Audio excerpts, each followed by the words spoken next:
রবিবারের সন্ধে মানেই বন্ধুর বাড়িতে একটা মজাদার আড্ডা। আর এই আড্ডার শুরুটাই হয় চা আর কিছু স্ন্যাক্স আইটেম দিয়ে।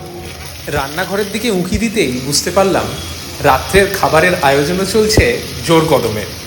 কাজের ফাঁকেই কেউ ব্যস্ত ছিল মেয়েকে নিয়ে খেলা করতে, আর কেউ গানের সঙ্গে একটু নাচ করতে, আর কেউ ব্যস্ত ছিল এই মুহূর্তগুলোকে ক্যামেরাবন্দি করতে। খাবার চোখের সামনে আসতেই বুঝতে পারলাম আজকের রাত্রের খাবারটা বেশ কবজি ডুবিয়েই হবে।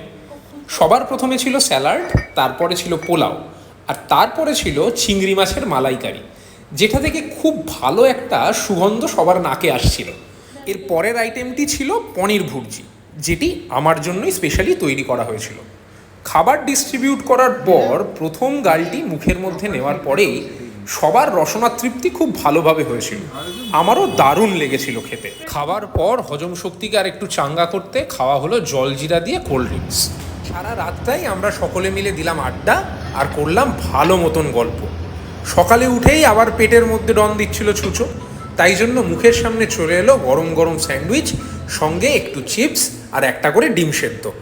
খাওয়া দাওয়া আর আড্ডার পালা শেষ করে এবারে রওনা দিলাম বাড়ির দিকে। তাহলে দেখা হচ্ছে পরের কোনো এক ভিডিওতে, যেখানে থাকবে আরও বেশি আড্ডা আর হরেক রকমের খাবার।